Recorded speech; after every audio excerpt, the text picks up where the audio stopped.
Fala, futuro residente. Meu nome é Joshua Viana, sou coordenador pedagógico do EMED. Eu estou aqui recebendo um grande professor e amigo também, professor Ricardo Silva, da pneumologia. É um excelente médico e fez sua trajetória de residência durante a Unicamp, né, na Unicamp. Ele vai falar muito sobre a residência da Unicamp aqui, principalmente da residência clínica médica da Unicamp. Mas ele pode falar também sobre a residência clínica médica da pneumologia, onde ele foi até assistente, se eu não me engano. Então, se vocês quiserem que ele comente também sobre a residência de pneumologia, não deixe de comentar aqui embaixo nos vídeos. Vou pedir para o Ricardo começar se apresentando. Ricardo, se apresenta aí. Bom, Josh, é um prazer estar aqui com você.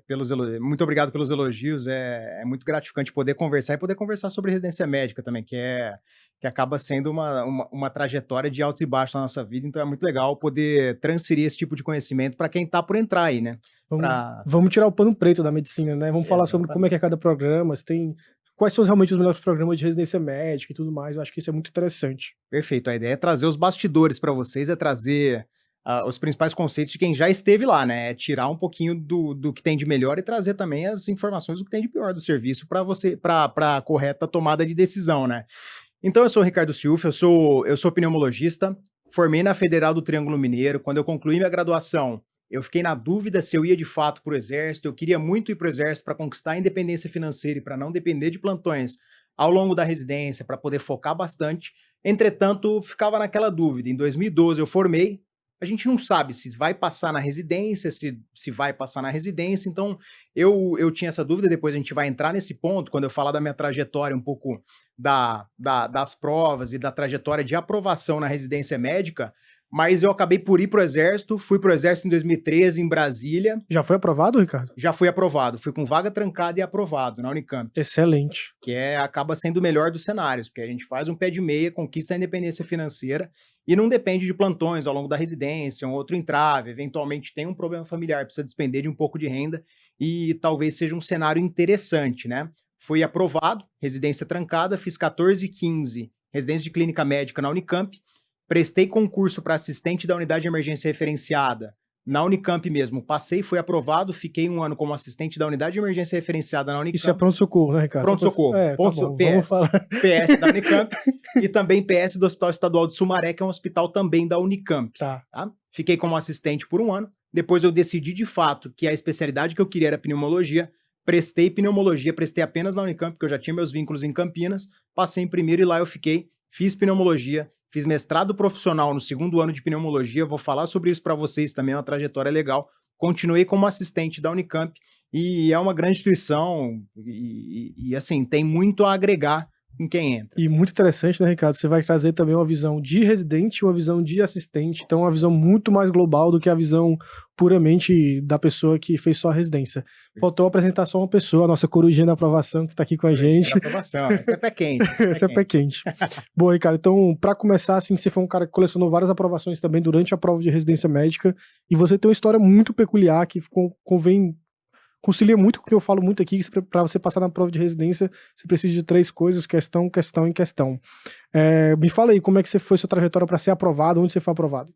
Então, só para explicar um pouco, na graduação eu gostava muito de estudar, era de fato meu passatempo, eu gostava muito de estudar. Nerdão. Mas eu estudei, exatamente, mas eu estudava talvez de uma maneira não tão correta, eu estudava só por tratado e diretriz.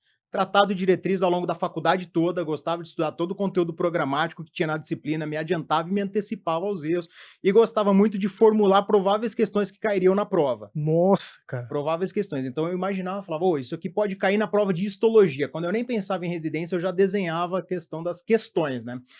E aí, eu optei por não fazer nenhum curso pré-residência, porque de fato eu achava que aquela metodologia não se encaixava na minha metodologia, porque o conteúdo, eventualmente, a gente já tinha ao longo da graduação. E eu também optei por não fazer nenhum curso preparatório de residência, porque eu não queria que aquele tempo competisse com o meu tempo de internato, que eu achava um tempo muito rico. Eu, eventualmente, teria esse fluxo competitivo com o meu tempo de internato, então eu optei por não fazer. Criei minha própria metodologia, não que isso seja inédito, muito pelo contrário, isso é muito escrito, já era descrito, e eu optei por continuar estudando por tratado e diretriz, eventualmente por alguns resumos que tinha na faculdade, e também tinha um player no mercado que tinha um aplicativo e só tinha questões de residência, mas não tinha nada resolvido, o gabarito era errado, eu tentava retificar alguns gabaritos, mas basicamente eu fazia de 100 a 150 até 200 questões por dia, tinha um tempo para isso, só que não tinha resolução. daquelas questões que eu tinha mais dúvida, eu mesmo tentava fazer a resolução, tentava ver os bastidores da questão, tentava ver, opa, aqui ele tentou cobrar isso, mas cobrou aquilo, para a gente tentar se antecipar os erros e ver como de fato aquilo pode estar na nossa prova de residência. Como eu não sabia como eu me posicionava, porque eu não tinha feito nenhum simulado a nível nacional, como o nosso sistema de questões oferece essa interação entre os alunos, você pode formular um simulado, poder comparar com os outros alunos, eu optei por fazer um simulado nacional de um player em 2012 no mercado, fiz esse simulado nacional e vi que eu me posicionei em terceiro na classificação nacional. Como eu posicionei em terceiro na classificação nacional, eu de fato imaginava que eu talvez fosse passar em algum concurso de residência, mas como eu não sabia, antes do simulado eu me inscrevi para 8 provas de residência médica. E aí eu fiquei naquela de não querer abrir mão de nenhuma. Acabei prestando todas, algumas segundas fases coincidiram, se eu não me engano coincidiu a segunda fase Sim, da é. USP Ribeirão com a Santa Casa, na minha época eu acabei abrindo mão de uma delas, tá? E eu acabei que eu fui aprovado no Sul São Paulo, fui aprovado na Unicamp, na Unesp, passei em primeiro na FAMERP. Excelente, né? Então, o seu trajetória de aprovação ela é basicamente baseada, né, em um cara que estudou muito, tem uma base muito boa, mas que refinou e que sabia que para passar na prova de residência médica precisava resolver muita questão. Então, isso é fato, né? E aliado a isso, a gente está com um produto excelente aí, né, que é o banco de questões com mais de 128 mil questões cadastradas e mais 53 mil conectadas em texto, alternativa por alternativa. Excelente, cara. Tua história é muito diferente, assim, cara. Eu acho que putz, fala pra muita gente também que pensa em passar na prova de residência médica. E eu acho que só para complementar, eu sei que tem muita gente aqui que ouve, que já está tentando se preparar, mas está no primeiro, segundo ano de graduação. Minha dica, para quem está no primeiro, segundo ano de graduação, ou cursinho que vai entrar na graduação de medicina agora, foque no ciclo básico, foque na questão da academia no começo mesmo, ter uma base muito sólida, porque depois o conhecimento flui. Se você tem uma boa base fisiopatológica, depois fazer questão vira questão de tempo, né? Eu recebo muito essa dúvida também nas minhas redes sociais. Ah, o que que eu faço no meu primeiro a quarto ano pra estudar pra residência médica? E eu costumo falar assim, cara, estuda direito da faculdade e aproveita. Perfeito, E aí no perfeito. quinto e no sexto você se debruça aqui com a gente nos nossos livros digitais, nosso sistema de questão. Você já pode até usar o sistema de questão para resolver alguma prova de liga, uma prova de monitoria, que vai te Perfeito. ajudar muito, mas ter uma boa preparação vai te ajudar bastante para ser aprovado. Exato. Beleza. Então, falando agora propriamente da residência clínica médica da Unicamp, vamos começar por que interessa para o pessoal aí. Ô, Ricardo, como é que funciona a hierarquia na questão lá da Unicamp, assim? Como é que é? Isso é muito puxado? Tem um certo nível de abuso ou não? Na verdade, eu não senti muito quando de fato eu passei, eu já estava acostumado com o modo de hierarquia, com uma cadeia de comando, porque eu tinha vindo do exército, então a gente já sabia como se portar frente a um docente, já sabia toda a cadeia de comando como funcionava, e era curioso, porque quando a gente vai para o exército, a gente quer saber a cadeia de comando como funciona, a quem se reportar, exatamente isso, e a primeira coisa que eu fiz quando eu cheguei na residência é, quem é o 01 daqui, né, quando a gente fala, quem é o 01 do departamento, quem é o 02, é quem a gente deve de fato se reportar naquele momento, e a gente vê que uma boa parcela da hierarquia, a partir do momento em que as pessoas que estão posicionadas em posições de destaque entendem que você responde, que você respeita a hierarquia, acho que aquilo, a partir de um certo momento, acaba se diluindo, mas sem perder aquele distanciamento que a gente tem que ter. Se você deixa de se reportar às pessoas que você deve se reportar, a hierarquia existe. Entretanto, se você, de fato, se porta como deve se portar, não vai embora antes, não chega depois, etc., as pessoas sentem e acabam aliviando um pouco uma barreira física que pode eventualmente existir. Mas talvez só no começo isso aconteça, depois as coisas fluem naturalmente para as pessoas proativas. Entretanto, se tem algum ou outro deslize, eu acho que é o momento de impor hierarquia. É, exatamente. Eu acho que você falou muito bem aí, Ricardo. Talvez eu deixar mais claro assim. Então, quando você entrar na residência médica, a primeira coisa que você vai fazer, cara, é entender como funciona a hierarquia daquela residência médica. Então, por exemplo, na minha, não existe um distanciamento tão grande entre o R1, o R2 e o R3. Em outras, por exemplo, tem um distanciamento. Você não se reporta ao R3 antes de se reportar para o R2 e tudo mais. Então, uma dica que eu posso te dar é isso: é você conhecer como é que funciona todo o fluxo ali da residência médica. E é uma coisa que o Ricardo falou, é exatamente isso. Quando você entra na residência médica, ele é o primeiro momento que você está sendo mais visto. Exato. E se você cumpre ali os pré-requisitos, cara, depois vão aliviar pra você. É só você ser proativo, só você ser direitinho, que ninguém vai te encher o saco, provavelmente. É só você fazer as coisas certas, principalmente no começo, que é onde estão de olho em você. Exato. Saiba como funciona a residência. Ah, passou? Vai uns 2, 3 dias antes, veja como funciona o sistema. Tem algumas dúvidas que a gente vai entendendo depois a quem a gente deve se reportar. Vou dar um exemplo clássico para você. Eventualmente, a gente já deve ter visto algum R1, que acabou de passar, e pergunta dúvidas sobre sistema para docente, para livre docente. Não Não precisa. faça, não faça. Deu dúvida no sistema? Não, tá tudo bem.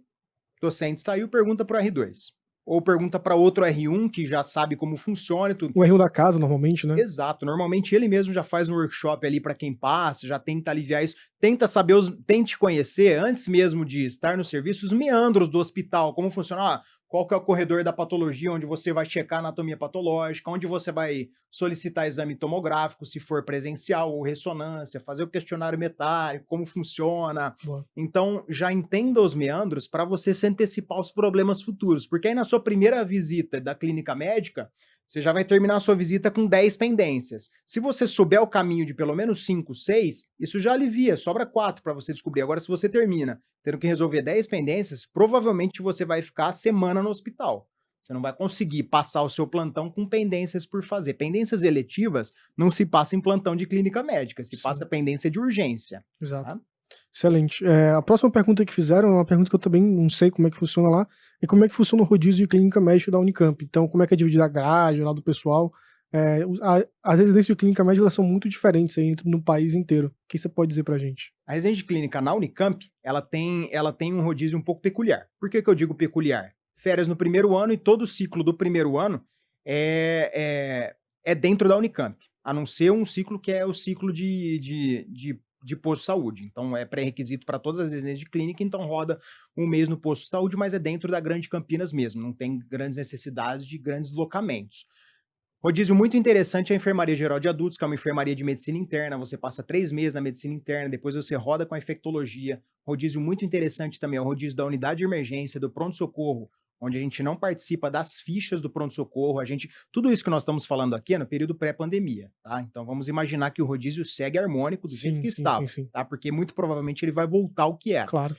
Então, tem o rodízio do pronto-socorro, o rodízio também da enfermaria de retaguarda, que é uma semi-intensiva, tem o rodízio na unidade de terapia intensiva de clínica médica, então é uma residência muito híbrida, que acaba atendendo a todos os anseios. E tem também o rodízio ambulatorial, que acaba que contrabalanceia um pouco a carga horária, tanto da retaguarda quanto da unidade de emergência, que é o pronto-socorro, mas é pronto-socorro fundo, sala de emergência e macas, tá? A gente não conduz a porta, igual eu falei para vocês.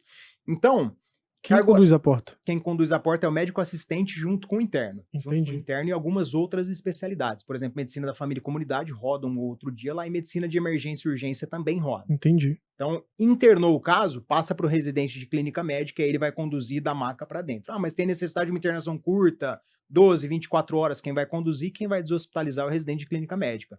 Emergência, chegou precordialgia típica, cadeira, vai para a sala de emergência direto, é direto do residente. Aí, residente de medicina, residente de urgência e emergência, residente de clínica médica e R2 de clínica conduzindo juntos ali, né? Na sala de emergência, Na então. sala de emergência. Que é o paciente mais grave, eixo vermelho e tudo mais. Paciente crítico, paciente vermelho, etc. Quem conduz é começo ao fim. Claro que existe uma divisão de pacientes, divisão de número, divisão de hierarquia também, mas quem conduz na ponta mesmo é o R1 de clínica. Excelente. Tem uma frase, Ricardo, que eu ouvi aqui muito em São Paulo, e eu até em certo ponto eu concordo, que é, por exemplo, que se você não teve seu problema resolvido de saúde aqui em São Paulo ainda, é porque você não foi na especialidade certa ainda. Então, o que isso quer dizer é que, basicamente, as residências aqui em São Paulo são muito subespecializadas, em qualquer área. Isso também vale para a Unicamp? Ela é uma residência mais focada na subespecialidade ou não? Você acha que tem uma preparação mais ampla? O que você acha? Olha, eu acredito que tem uma preparação um pouco mais ampla. Tem algumas especialidades que acabam tendo ambulatórios extremamente específicos. Vou dar um exemplo. Pneumologia tem um ambulatório de sexta-feira de manhã que é só interstício. Nossa. Hematologia tem um ambulatório de porfirias, tem um ambulatório de hemoglobinopatias. O residente roda nesses ambulatórios. De clínica médica. De clínica médica. Entendi. Só que acaba ficando um pouco mais específico. Não que seja enviesado para o residente prestar pneumo, para o residente prestar hemato. Não, acho que muito pelo contrário. Acho que por uma demanda do serviço também faz necessário o rodízio do residente naquele momento. Entretanto, é uma residência que prepara para o mercado, prepara o clínico. Não tem um rodízio específico que fala, olha, quem fizer Unicamp vai prestar tal especialidade. Ou então, o residente de clínica vai ficar boiando no estágio, em outras palavras, porque é só a especialidade. Isso. Não, isso não acontece. Inclusive, tem alguns estágios que tem alguma outra coisa mais específica, mas é questão de discutir com o docente, discutir com o assistente e falar, olha, podemos discutir um artigo sobre desconforto respiratório agudo, para a gente poder conhecer os conceitos e ver como conduz? Podemos. que aí não fica falando de temas bem mais específicos. Por exemplo, o pessoal é totalmente aberto, eu não tive dificuldade alguma num primeiro momento, nem no decorrer, tanto que eu gostei tanto da instituição que eu fiquei como assistente e fiz minha subespecialidade e mestrado lá. E aí, interessante, né? Você já começou a falar que virou assistente, mas eu queria puxar essa pergunta também. É que se você teve algum tipo de prejuízo por ser de fora, assim, então você, assim como eu, migrou de uma escola em outro estado e tudo mais para São Paulo aí. Você se sentiu prejudicado ou não? O que que você achou?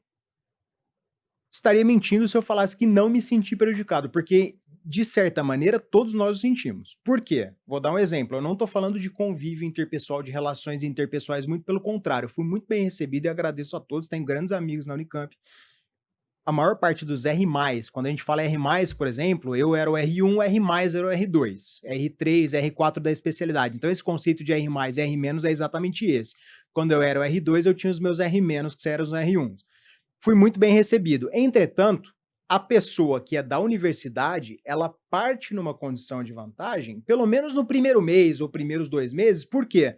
Porque a pessoa já conhece o corredor, já sabe onde é a lanchonete, já sabe como que mexe no sistema. E a Unicamp tinha uma particularidade no meu tempo, que era ter sistemas que eram não interligados. Nossa, eu não Vou te sabia. dar um exemplo. Exame de imagem era no área, você tinha que ter uma senha e saber como funciona o área. Prescrição era no prescrições, você tinha que saber como funciona o sistema todo. Tinha o SIX HCP, que era o sistema de gestão de leitos. Então tinha pelo menos 6, 7 sistemas que você tinha que aprender. Tinha que fazer cadastro nesses 5, 6 sistemas. Então, assim, nesse primeiro momento, você tinha que aprender a questão da gestão de leitos, aprender a questão da gestão do paciente, passar a visita, e num outro tempo você tinha que gerir os sistemas. Então, senti um pouco de dificuldade, não vou mentir no primeiro momento, agora é o sistema GHUSE que tem que estar começando a interligar um pouco mais os demais sistemas, já tem um serviço de gestão de leitos, então eventualmente a gestão do hospital sentiu essa carência também, percebeu que eventualmente esse multisistemas era contraproducente, e acabou revendo um pouco essa casuística aí. Excelente, mas assim, do âmbito pessoal você não sofreu nada Zero. disso, né? Só tenho a agradecer ao pessoal. Exatamente. Então, uma coisa importante para o pessoal saber é exatamente isso, né? Que a residência está cada vez mais aberta para pessoas de fora, né? O pensamento da universidade hoje em dia é que ela quer o melhor aluno. Então, se você passou na prova, você mandou muito bem, provavelmente você vai ser muito bem recebido na residência que você fizer. Dica de ouro da residência. Dica de ouro, prestem atenção. Se você tem a impressão ou acha que você vai estar no serviço da pessoa X, que é livre docente, publica 10 livros e essa vai ser a pessoa que mais te ensina na residência, você está enganado. A pessoa que mais vai te ensinar na residência é o seu R+. Só R+. Seu R+, então ele vai ser o seu exemplo. Então aquela pessoa que você fala, ó, pessoa idônea, é um exemplo, chega muito antes, vai embora depois, está constantemente atualizado, opina de maneira adequada, mire nessa pessoa, tenha ela como um mentor, como uma mentora, porque é ela que vai te acompanhar ao longo da sua residência toda, ela que vai te tirar do aperto, é ela que vai responder sua mensagem 1, 2 horas da manhã, não é o professor titular, não é o livro docente. Eu não tô falando que isso está errado. A cadeia de comando ela deve ser seguida, você deve se reportar ao seu R+. Sentiu que tem um exemplo grande ali? Gruda nessa pessoa, que é ela que vai te ensinar ao longo da residência, né, Josh? Excelente, eu concordo demais com você. Então, ainda mais nas residências que envolvem o hospital público, né? Então, você tem o mentor maior, ele tá ali para dar um direcionamento, cara. E eles então cola no cara que você vê que o cara vai te ensinar tanto da vida como Exato. da matéria em si. Então vamos lá. E qual a carga horária da residência médica e clínica médica lá na Unicamp? Assim, vou pedir para você falar uma maior, num estágio que seja mais puxado, a média e a mínima, assim. Deve ter um estágio que é mais de boa, não sei se é posto de saúde que você falou, comenta aí para mim. Maravilha. Então, olha só. Pronto-socorro de clínica médica. Nossa. Pronto-socorro de clínica médica, segunda a sexta. Não conseguimos chegar às 7 horas da manhã, porque a visita começa às 7, 7h30, então você já tem que estar com a visita preparada. Independente do plantonista passar o plantão naquele momento ou não, chegar às 4h30, 5 horas da manhã. É o horário que eu chegava, Muito bom, hein? É, complicado. É a higiene do sono mais inadequada. E aí, só que nesses estágios mais puxados, que lá, por exemplo, unidade de terapia intensiva, retaguarda e pronto-socorro, você sai da escala do rodízio de plantões habituais. Tá bom. Então, o seu fim de semana é livre nesses estágios. Boa. É justo que seja, porque você chega às 4h30, 5 horas da manhã e vai embora às 9, 10 horas da noite. E não vai embora às 9, 10 horas da noite. O plantonista chega às 7 horas da noite.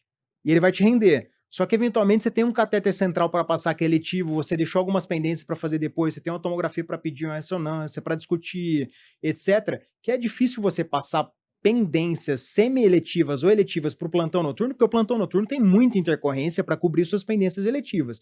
Então, se você tem uma paracentese ali, que você está na dúvida se é PBS, se não é, mas o paciente não está em choque séptico, que você tem um tempo hábil ali para fazer, que eventualmente já fez a primeira dose de antibiótico, etc., você fica depois pro plantão, faz o seu procedimento e depois você vai. Entendi. Então, e outra, você aumenta uma carga de procedimento sua, você cria envolvimento, é bem visto pelos chefes esse tipo de envolvimento. O fato de ir embora depois, desde que você tenha pendências para fazer, é totalmente producente, você ganha muito mais com isso. Uma frase que eu já escutei muitas vezes e que eu concordo muito é que a tua residência médica é a tua entrevista de emprego mais longa que você vai fazer na sua vida. E é exatamente isso. Então, o Ricardo tá dando várias dicas aí exatamente nesse ponto. E aí, Ricardo, então esse é o estágio mais puxado e vai passar das 60 horas semanais, mas e o mais tranquilo aí? Seguramente vai passar. Esse vai passar, mas assim, é um aprendizado perene que você nunca vai esquecer, que você sempre vai agradecer, e às vezes, depois de formar, você vai querer voltar lá, porque você tem com quem discutir. Uma das angústias de quando você termina a residência ou termina a graduação é você não ter aquela figura do seu lado que você pode se amparar. Fala, poxa, cadê aquela pessoa? No estágio de medicina da família e comunidade, do posto de saúde, carga horária é regulável, eventualmente se você tem um outro compromisso, dá para conversar com o chefe, você repõe depois. Estágio dos ambulatórios também é conversável, tem pós-plantão na Unicamp, então se você pega um plantão noturno, você sai excelente, você cara. sai da tarde do ambulatório que você tá? É claro que se você é um trio de residência, os 3 não vão pegar pós-plantão no mesmo dia. Exatamente. Isso soa óbvio, então é tudo bem dividido ao longo da residência, toda residência tem um coordenador de escala, no meu tempo era o Marcelo Lopes, agradeci ele porque ele me deu informações valiosas para eu poder falar aqui com vocês. Excelente. Então é bastante interessante esse tipo de ajuda que a gente recebe de quem é da casa. O pessoal da casa, eles vão te ajudar. Por quê? Porque eles querem gente boa trabalhando junto com eles, e eles sabem que se você passou na instituição que ele tá, você tem todo o seu mérito. E outra, eles querem aprender com você. E eles querem que você leve um nome positivo, né, da sua... Exato. Você tá vestindo um brasão deles agora, você tá no time deles, então você tem que levar algo positivo também pra fora, né? Perfeito. Então é muita ajuda, é muita produção. Então, os estágios que tem uma carga horária um pouco menor é ambulatório, posto de saúde, principalmente no R1, no R2, tem alguns estágios que tem uma carga horária também um pouco menor, principalmente carga horária ambulatorial. Tá. Tem um rodízio no Estadual de Sumaré, também no Hospital Estadual de Sumaré, que é da Unicamp, a gente passa 3 meses no Hospital Estadual de Sumaré, roda enfermaria, roda também em pronto-socorro, e aí é muito legal, porque no Estadual de Sumaré não tem todas as especialidades presenciais. Então, vamos supor, então marca-passo, não tem um cardiologista presencial, quem vai passar o R2 junto com o assistente. Então, o seu N de procedimentos aumenta, né? É exponencial. Catéter central, pelo menos 2, 3 por dia, via aérea, etc. Então. Isso é interessante. Você falou uma coisa interessante agora, Ricardo, que é uma coisa que eu vejo sobre os programas de residência médica. De certo modo, assim, você tem que estar sempre sob supervisão, mas aquele programa que tem um pouquinho de N ali, que alguns procedimentos que você pode fazer sem ser subespecialista, eu acho que ajuda isso aí. Então, como você está falando aí. Exatamente. Acho que é uma coisa que pode acrescentar mesmo. Exatamente. E outra, você conquistou a confiança do chefe do R+, por exemplo, o R3 da medicina interna está rodando junto com você, você é R2, você já tem mão para um procedimento. O pessoal vai te dar autonomia, vai falar, Joshua, quando precisar me chama, eu tô aqui, quando precisar me chama. Ele não vai ficar do seu lado ali. Então, quanto maior o seu N, maior a confiança que você transmitir, claro, desde que você a tenha, não transmita se você não tiver, fala, ó, tô aqui do seu não lado. minta. Exato. Então, tóraco-centese, paracentese, via aérea, acesso central, marca-passo, com certeza você vai sair com ele muito bom. Boa. E vamos lá, então, é possível se manter durante a residência lá em Campinas, Ricardo? Então, Campinas, na realidade, é um pouco diferente de São Paulo. Esqueci de falar isso, Ricardo. Eu passei na Unicamp também, quando eu fiz a prova de rádio lá. Legal. E, cara, quando eu vi aquele campus é lindo, pessoal. Lindo. Ainda tem uma bolsa a mais, um auxílio lá que você ganha lá de R$400, não sei se ainda tem.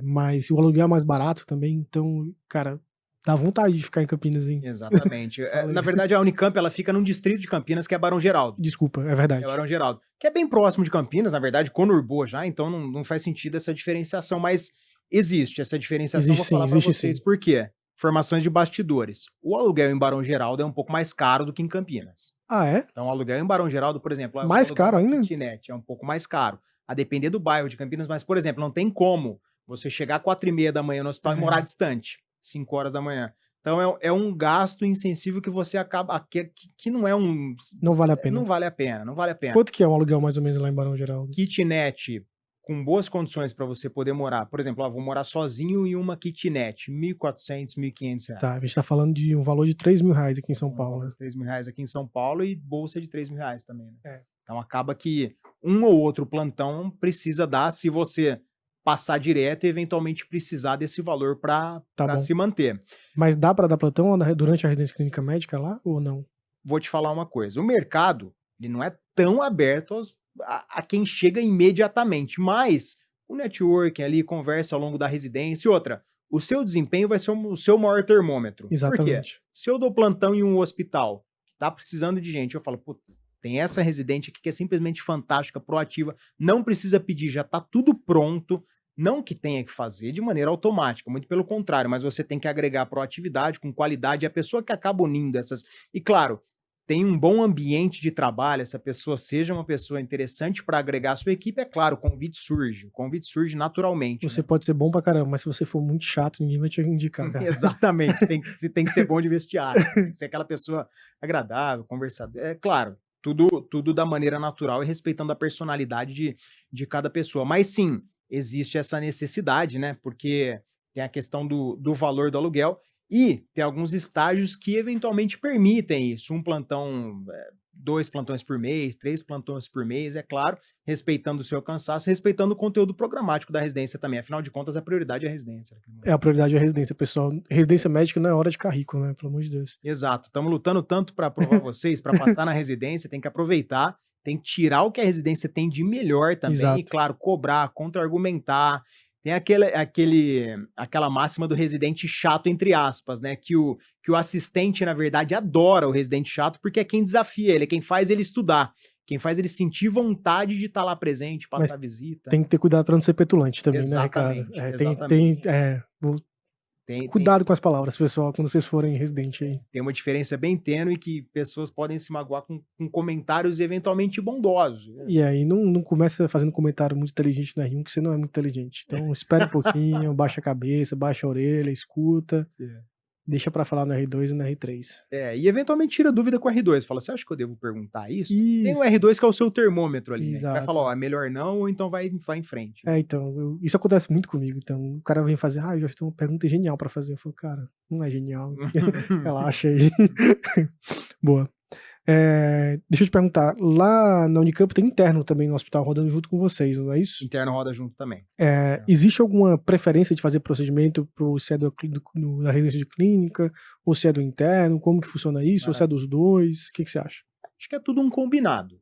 É um Claro, combinado, mas não tá claro, é aquele não tem lei. combinado não escrito, Tá, combinado não escrito. É claro, tem a curva de aprendizado. O residente é o primeiro que vai sair no mercado. certo. Isso a gente sabe. Então ele vai terminar uma clínica médica e ele eventualmente tem um N muito pequeno de punção e acesso central. Não tem como ele orientar se ele não tem a confiança para fazer. Uhum. Então, a partir do momento que ele está completamente confiante, ele assume uma posição de destaque e orienta a punção do interno. Não tem erro nenhum nisso, né? Entendi. Então, se você quiser fazer procedimento no internato, não vai em março, né, que é a primeira vez. Exato, perfeito, perfeito. Existe essa curva, né?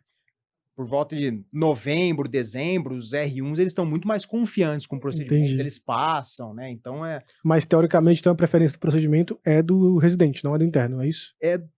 é aquela regra não escrita, né? Tá. Se o residente não completou a curva de aprendizado e não tem a confiança, preferência é dele, mas o interno tá junto, entra junto, eventualmente faz várias fases do procedimento que não necessariamente só o procedimento em si. Vou dar um exemplo. Faz a antisepsia, entra junto, faz o botão anestésico, o residente funciona, localiza e depois vai lá o interno e rafia. Cara, muito boa isso que você falou. E eu posso te dizer uma coisa? Isso aí faz muita diferença na hora da prova prática de residência médica. Excelente que você falou. Então, cara, se você tiver a chance de fazer algum procedimento durante seu internato, não tô falando pra você ficar até 11 horas da noite só pra fazer um procedimento, não tô falando isso, mas você não precisa fugir deles também.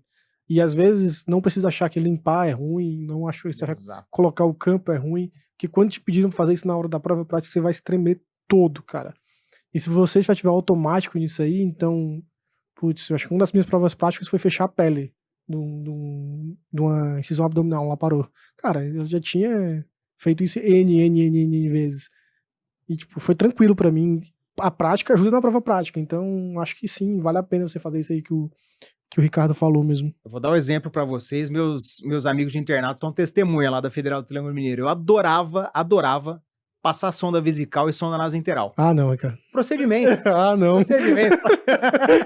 Mas depois na prova de residência, como aferir o tamanho da sonda nasointeral, como fazer a antisepsia da sonda vesical de alívio. Então fazia parte de procedimento, eu gostava de estar na assistência, então era bacana, era bacana. Tô brincando, mas Faz parte do aprendizado. Faz parte do aprendizado mesmo. Exato. Ô, Ricardo, não vale dizer a pneumo, tá? Mas quais são os melhores estágios da residência clínica da Unicamp? Fala aí. Pneumo, brincadeira.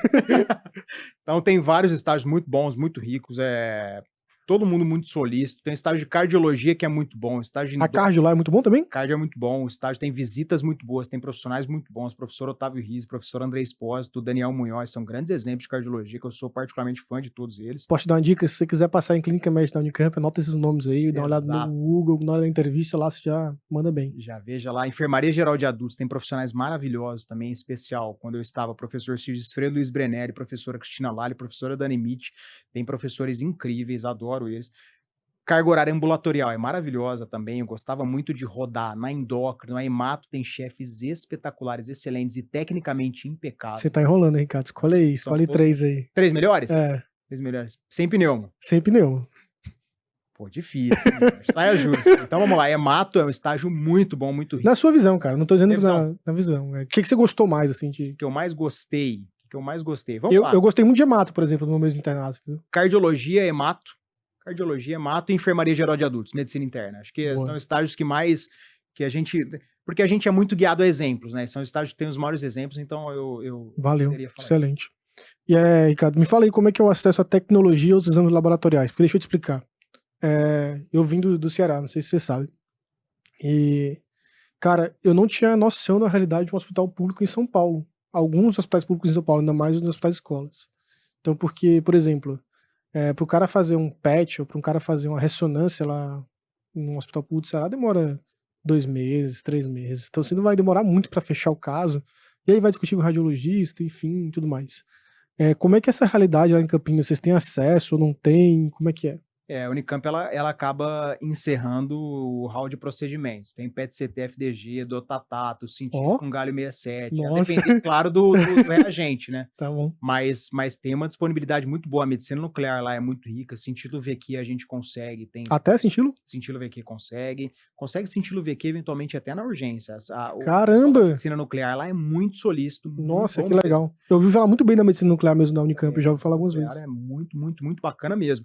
Radiologia é sempre muito solícita também, às vezes ressonância atrasava um pouquinho na minha época, de fato eu não sei como é a realidade atual, mas claro, tem... Mas quiser ir lá discutir, o pessoal protocolos discute. O pessoal discute, sou super amigo de diversos chefes da radiologia hoje em dia, pelo contato que eu tive durante a residência. E Entendi. vários deles acabaram abrindo diversas portas, assim, exame laboratorial. Tem vários que estão no hall do SUS que a gente consegue de bate-pronto, alguns deles precisa, claro, do balizamento da diretoria clínica, e é assim em todos os hospitais. Não adianta a gente achar que vai querer de imediato atividade de enzima inibidor de conversor de angiotensina. Não vai conseguir de imediato. E serve pra sarcoidose mesmo, isso aí? Não.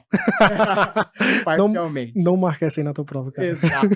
Então, assim, não vai conseguir de bate-pronto esse tipo de exame. Tá bom. Primeiro, porque o benefício é muito pequeno. E segundo, porque é um exame que sai caro na conta do gestor do hospital. Né? Muito, cara. Então, é uma coisa que a gente tem que pesar o risco-benefício, tem que pesar a farmacoefetividade, algum fármaco oneroso que você vai prescrever. Então, essa lição de gestão, o Sistema Único de Saúde acaba trazendo também de maneira indireta. É claro que você está lá para aprender a assistir o seu doente, mas você acaba pondo isso tudo na balança, né?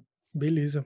E aí, Ricardo, qual o nível de complexidade do hospital? É basicamente só terciário lá? Eu realmente não sei. O que você pode me falar? É terciário e quaternário. Né? Terciário e quaternário. Terciário e quaternário. Lá, químio, rádio, medicina nuclear completa, o tratamento é completo e integral do doente lá. Beleza. É claro que tem alguns setores que tem uma regulação um pouco maior na porta, né? Para entrada, por exemplo, alguns... É PS porta aberta lá? Ou... Esse é referenciado. Todo referenciado. Todo referenciado. Ambulatórios são todos referenciados, a não ser o ambulatório de psiquiatria, que é o ASPA, né, que é para dependentes, que tem uma quarta-feira que é livre para quem quiser entrar. Eu acho muito bacana esse apoio à sociedade para cessação do uso de drogas, cessação tabágica também. mas a maior parte dos ambulatórios sim é referenciado, senão de fato o serviço não daria conta, né, da Beleza. demanda, né. É verdade, assim, acho que a maioria dos serviços de São Paulo ainda são referenciados. Eu acho que o único PS porta aberta que eu conheço aqui de São Paulo cidade é o da Santa Casa de São Paulo e faço aqui meu elogio ao serviço por ser um serviço que abraça qualquer pessoa a qualquer hora e qualquer dia. Acho sensacional essa missão social da Santa Casa de São Paulo, acho que fenomenal, pra falar a verdade. Eh, se pudesse ressaltar quais são os principais pontos positivos da residência clínica médica da Unicamp, fora você ser assistente lá da Pneu, o que que você é assistente ou você acha que saiu recentemente, não sei. O Exato. que você poderia falar aí? Eu saí da assistência da unidade de emergência referenciada e tô como colaborador da pneumologia. Ah, excelente. Os principais pontos positivos: os chefes, o convívio com R+, a estrutura física e o campus. Acho que são os principais pontos Cara, o campus é positivos. muito lindo. O campus é maravilhoso, é enorme. Tem próximo do hospital a Faculdade de Educação Física, que é um campus aberto com quadra de tênis, futebol, Pode piscina, usar? pode usar. O Tranquilo, residente? chegar lá, pode usar. Quem quiser, na verdade. É Putz, aberto ao cara, público, né. que Então irado! pode chegar lá, tem aulas. Eu jogava tênis lá com a turma Nossa, que da legal, meu medicina. Deus do céu. É super legal. E é muito bacana. Espaço físico, a cidade, o convívio com as demais pessoas e o aprendizado é enorme, enorme. Eu vejo um interesse muito, muito legal por parte dos R+, e quando eu digo R+, R da subespecialidade agora, R3, R4, eventualmente R5, em ensinar os R-, da Isso é clínica. muito legal, né. Então eu acho que é o maior ganho, porque quando você tem a visão de quem tá dentro da especialidade ali, você acaba aprendendo muito a especialidade, né. Tô com vontade de fazer clínica lá. Ah, vale a pena. E o pessoal que estiver assistindo nosso vídeo aí, porventura passar lá, pode até falar com você um dia lá. Com certeza, eu tô à disposição. Bater uma Sabem onde foto. me adicionar, não sou exemplo pra ninguém pra bater foto comigo. Não, mas é legal, Posta lá cara. e marca comigo, que é sempre muito bacana. A residência lá é muito rica é o que eu falei pro Joshua no começo. A gente acaba se baseando e aprendendo muito mais em pessoas que a gente se espelha. Então eu tenho alguns R+, poderia falar o nome de vários, mas não vou falar para não ser injusto, eles sabem quem Ah, são, sei. mas são grandes exemplos, são enormes exemplos que hoje eu sou paciente de um deles, sou amigo pessoal de outros, então é uma amizade que fica, que é uma coisa muito bacana, né. É, Ricardo, e além da clínica médica, algumas subespecialidades, ou quase todas da Unicamp, são muito fortes também, né. Muito fortes. O que que você acha dessa frase aqui, se de um aluno que perguntou pra gente no Instagram, ele perguntou o seguinte: "Vale a pena fazer clínica médica fora e depois uma subespecialidade na Unicamp?" O que que você acha? Se é melhor fazer logo clínica médica na Unicamp, facilita o acesso ou não, o que que você acha? Olha, é uma pergunta difícil de fazer, porque eu fiz clínica médica difícil de responder, porque eu fiz clínica médica na Unicamp e acabei fazendo sub, mas eu tive 1 ano fora, né, da Unicamp, Aham. que eu fiquei como assistente, né, então eu não estava no meio da residência médica e tudo. Quanto a facilitar o acesso, eu acho muito pouco provável. Eu acho muito pouco provável, honestamente, a gente não tem contato nenhum com prova de residência, tá. E uma informação também muito interessante é que uma boa parcela dos residentes das subespecialidades, eles vêm de fora, principalmente das especialidades clínicas, Ah, é? tá. Não sabia. Eles vêm de fora, por exemplo, residente da pneumologia esse ano é um de fora e um de dentro, residente da cardiologia, a maior parte de fora, dos anos mais Excelente. recentes. Então, é uma universidade que está pronta para te receber se você tiver clínica médica A qualquer e momento. decidir fazer subespecialidade. Então independe, independe. Claro que tem aquele período inicial que vai esbarrar no sistema, que vai esbarrar no tamanho do hospital e do campus, então tem várias nuances Mas aí que eu posso dizer uma coisa que me falaram sobre o sistema muito interessante no meu primeiro dia de residência. Eu tinha 2 R+ minhas, me chamaram e tal, e começaram a me explicar tudo do sistema lá. E eu aprendi, eu falei: "Nossa, isso aqui é muita coisa, mas beleza, acho que eu entendi tudo". Aí ela olhou pra mim assim, minha cara: "Tá bom, agora você já aprendeu o sistema, falta só aprender radiologia". Mas é mais ou Ah, menos isso, né, cara? exato, exato. É parcelado.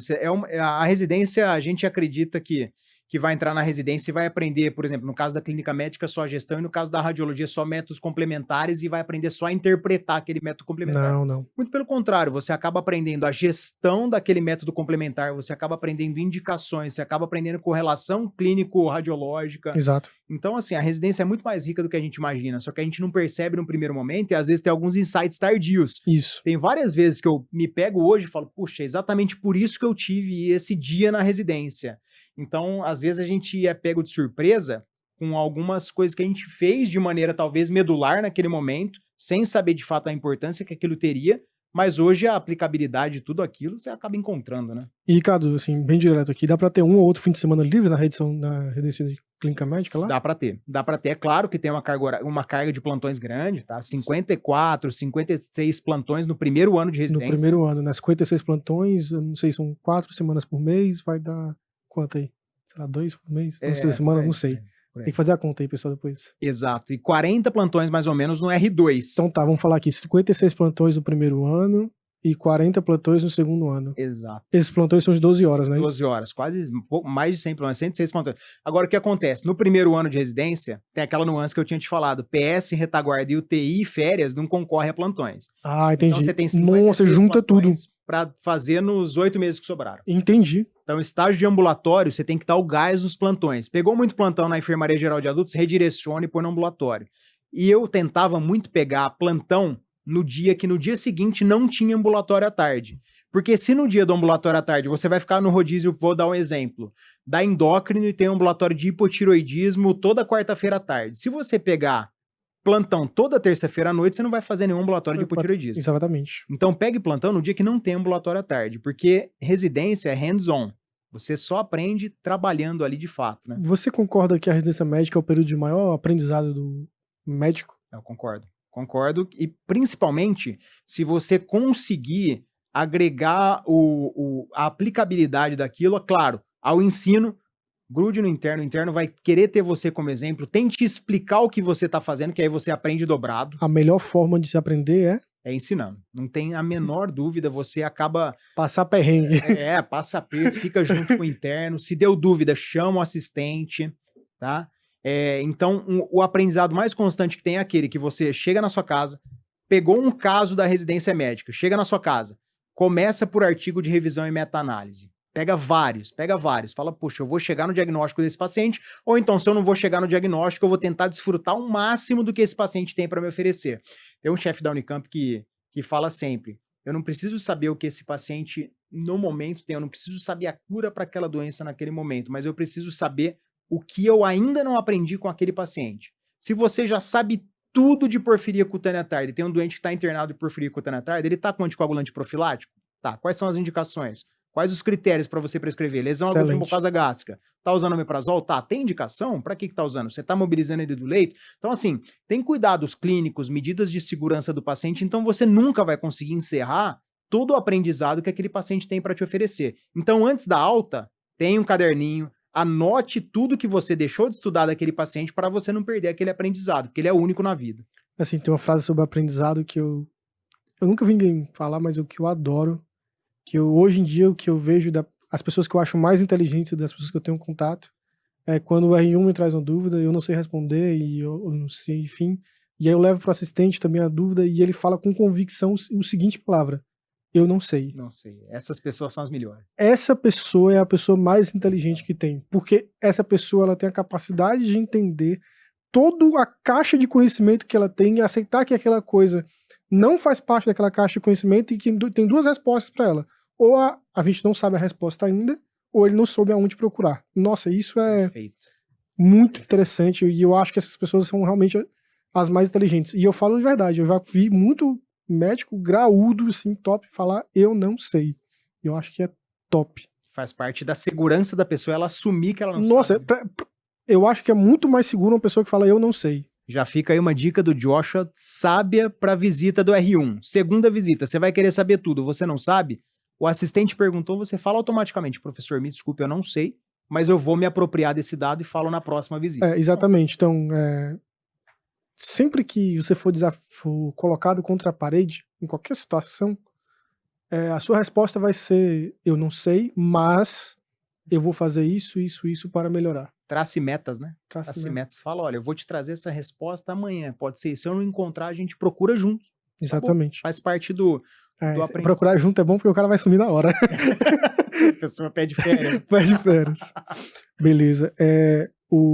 Ricardo, tem uma coisa muito interessante da Unicamp, foi que eu já vi isso várias vezes, que é pessoas fazendo a residência junto com o doutorado, com o mestrado, Eu não sei muito bem como funciona, e se você puder explicar, eu acho que é muito interessante isso. Exato. Tem o MD-PhD, que é o esquema Não, traduz aí, cara. O MD-PhD é o esquema de fazer doutorado durante a graduação. Aí você perde MD 2 anos. PhD. MD-PhD, que você faz o mestrado e doutorado durante a graduação. Durante os 6 anos de medicina. Durante 6 anos de medicina, você estica para 8 e sai com um título de doutor. Caramba! Isso tem, se eu não me engano, também no HC aqui. Não sabia. Esquema de MD-PhD, se eu não me engano, 1 ou 2 vagas por ano. Entretanto, na residência, o que eu fiz? Vou dar o meu exemplo aqui que eu fala fiz. Durante a residência de pneumo, mas tem essa oportunidade também para clínica médica, tem processo seletivo, se eu não me engano, 20 vagas por ano, que é o mestrado profissional. Ou profissionalizante, também chamado de mestrado profissionalizante. Mestrado, né? Que é o programa de mestrado para todos os fins. Vale como mestrado, mas você começa no começo da residência e tem que qualificar e defender até o fim da residência. Então, eu comecei na pneumo e terminei na pneumo, qualifiquei e defendi ao final da pneumo. Então, é uma experiência muito legal, muito legal. Você tem que estar disposto e tirar aqueles 2 anos sabáticos para fazer exatamente aquilo, porque senão você não dá conta nem no mestrado, nem da residência e nem dos plantões de fora. Deixa eu te perguntar, você acha que o mestrado vale a pena como investimento para você aumentar a remuneração como professor, essas coisas? Exato. Poder entrar no mercado de acadêmicos, o que você acha? Eu acho que você tem que ter um objetivo e um plano de carreira e saber exatamente qual que é o lugar que você quer se posicionar dentro de poucos anos. Então, essa é uma dúvida que eu tenho também. O que você acha? Minha impressão, o mestrado, para fins de título, isoladamente, talvez não tenha um peso tão grande. Mas no meu caso, eu gosto da academia, eu gosto de ser professor universitário, hoje eu sou docente na Faculdade São Leopoldo Mandic. Ricardo, informação de bastidor, isso aumenta o seu salário? Sim, aumenta. Aumenta, tá? Mas talvez não tenha sido o motivo qual eu fiz o mestrado. Eu fiz entendi. o mestrado porque eu pretendo fazer doutorado, dá para você fazer doutorado direto, se você tiver 2 papers publicados durante o mestrado, dá para você saltar para o doutorado, mas para fins de, vamos supor, Jorge, você quer terminar a residência de radiologia, fazer uma sub, e aí você quer ser assistente de um serviço particular. O mestrado te agrega? Aí eu já tenho lá minhas dúvidas. Entendi. Eu já tenho lá minhas dúvidas. Por quê? Porque você tem que pôr na balança. Qual que foi o dispêndio que você teve naquela fase da sua vida para fazer o mestrado? Isso valeu a pena aqui na ponta? Isso vai... Podia estar fazendo network, outras coisas. Exatamente. Né? Tem alternativas, tem direto doutorado, hoje em dia tem MBA em gestão, executivo, etc. Tem alternativas que você pode lançar mão hoje em dia que não necessariamente único, exclusivamente o mestrado, porque às vezes as pessoas não... E as pessoas... A gente tende em alguns momentos da nossa vida a trilhar os mesmos caminhos que as pessoas que estão à frente trilharam. Então acaba fazendo aquilo de maneira, às vezes, até medular. Vou dar um exemplo. Fez o ensino fundamental, depois vai para o ensino médio, depois vai para o cursinho, aí presta medicina, aí depois vai no embalo, presta residência, aí presta sub, faz mestrado, e você fala, poxa, era aqui mesmo que eu queria estar? Então para um pouco, reflete, de fato, vê o lugar que você quer se posicionar daqui a uns anos. Inclusive, informação de bastidor também, essa é uma das principais perguntas dos maiores CEOs das empresas para os seus entrevistados, que é onde você quer estar daqui 5 ou 10 anos. Primeiro, trace o seu plano de carreira, veja se de fato você se encaixa dentro de uma instituição acadêmica, se é isso que você quer. Por quê? Se você quer fazer neurologia e quer ser neurologista da sua cidade no interior, talvez não tenha necessidade de você gastar o seu tempo fazendo mestrado. Agora, é um sonho que eu tenho, eu pretendo ser eu quero fazer mestrado. Faço mestrado. Então, assim, os sonhos não dá para pôr na balança. Entretanto, se você puder pensar quais são as prioridades naquele momento, aí vale a pena sim ponderar. Beleza. Eu faria de novo, no meu caso. Tá faria bom. de novo e pretendo fazer doutorado. Beleza. Ricardo, como é que é o mercado de trabalho após o término da residência médica? Assim, de forma bem sucinta, que você pode falar pra gente aí? De clínica médica? De clínica médica. De clínica médica. Olha, o mercado é muito rico. Hoje em dia você pode trabalhar em diversas áreas. Você pode trabalhar desde unidade de emergência, em sala vermelha, até em condução de enfermaria, eventualmente até terapia intensiva. Não é o adequado, a gente sabe, mas o residente de clínica ele tem uma formação sim para conduzir terapia intensiva, a depender da residência que ele fizer, né, Jorge? Excelente. A gente sabe que é heterogêneo isso, né? É muito heterogêneo. Tem residência que talvez não O cara nem roda na UTI. Exato. E não adianta, se você não está preparado para encarar uma via aérea difícil, não bota em risco uma punção central sem ultrassom, Então, talvez não valha a pena, porque você vai estar correndo risco e vai estar submetendo a riscos. Agora, tem um campo de atuação muito grande. Hoje em dia tem campo na linha da pesquisa também, tem campo na linha do ensino, na medicina interna. Mas assim, eles já te inserem no mercado de trabalho quando você termina lá? Normalmente o pessoal já sai com algum plantão ou não? Então, normalmente sim. Plantão sim. Plantão sim. Agora, mercado de trabalho como um todo, assim, plantão PJ sim. Plantão PF é um pouco mais difícil. Entendi. Porque o mercado ele já é insuflado, já tem uma bolha do mercado, formam 32 residentes por ano, esses residentes têm anseios por vezes semelhantes, às vezes vários deles não querem terminar a clínica e fazer subespecialidade direto, então vários deles decidem no mesmo ano trabalhar como assistente, aí não tem o número de vagas suficiente, mas claro, todos eles acabam se encaixando. Beleza. Pra terminar, vamos fazer uma brincadeirinha de já ou jamais, rapidinho aí pra terminar. Vamos lá. Já levou esporro de chefe? Quem nunca? Já? Já fez interno ou residente chorar quando era assistente? Jamais. Jamais. Nossa, bonzinho, hein? Jamais. Já fez aquele diagnóstico na enfermaria ou no ambulatório que ninguém acreditou, te chamou de doido no final, era esse mesmo? Já. Qual era o diagnóstico? O diagnóstico era Birt-Hog do B e um outro diagnóstico era hipertensão arterial pulmonar por citosomose. Caramba, legal, hein? Birt-Hog do B, só vi 2 casos na minha vida. Fibrofoliculoma, né? Foliculoma, isso é legal. Excelente. Já ou jamais? Já esqueceu o plantão e alguém teve que te descobrir? Já. Nossa, Ricardo. Exato. Essa você não esperava. Já entrou em plantão que não era seu e quando viu, tava dando plantão pelo colega? Várias vezes. Várias vezes. Isso é o que eu mais fazia. Eu esqueci o plantão uma vez e fiz isso pelo menos umas 5, 6 vezes. Beleza. Aquela ansiedade, aquela mensagem do grupo que chega em cima da hora, o coração vai na boca, você põe a roupa e vai. Exatamente. Só vai, né? Isso é bacana, isso é interessante. E pra terminar, se você se sentiu feliz aí terminando a residência na Unicamp, o que você achou? Senti feliz, me senti realizado. Acho que uma enorme fatia do meu aprendizado na medicina eu devo à Unicamp. A Unicamp como um todo. Clínica médica, pneumologia, aprendizado como assistente, convívio com o interno, uma boa parte do que eu aprendi quanto a ensino médico eu devo sim à Unicamp. A Unicamp é um campo muito rico para a gente poder aprender e aí algumas dicas de final de conversa. A residência, grosso modo, quem vai fazer é você. Residência, quem vai fazer é o residente. E aí você deve se perguntar, eu estou preparado para iniciar a residência médica? Eu tenho muitas pendências na minha vida que eventualmente eu não considero que seja o momento? Sim, se a resposta for sim, continue estudando como se você fosse prestar prova. Continue fazendo questões, porque a oportunidade vai surgir e você não pode enferrujar. Então, continue respondendo questões, continue estudando teoria, continue assistindo aulas, continue fazendo a sua preparação. Se é o seu ano, se você está pronto, é claro, intercorrências podem vir ao longo da residência. Você tem que contar com a imprevisibilidade também. Mas, se eu posso te dar uma dica, faça o quanto antes. Faça o quanto antes. Eu quero ir para o exército, ficar um ano, volta no ano e já faz. Por quê? Se você começa a postergar muito, talvez você chegue um pouco desidratado já na subespecialidade, chega um pouco desidratado na sub da sub, não quer fazer o mestrado, mas era o seu sonho, o doutorado você já desconsidera porque teve outros planos familiares. Então, cuidado para na trajetória não ser seduzido pela questão financeira e esquecer um pouco a questão acadêmica. A sub vale muito a pena, então não deixe se desidratar pelo mercado no primeiro momento, segue firme, vai atrás dos seus sonhos que você vai conseguir e a gente está aqui para te ajudar.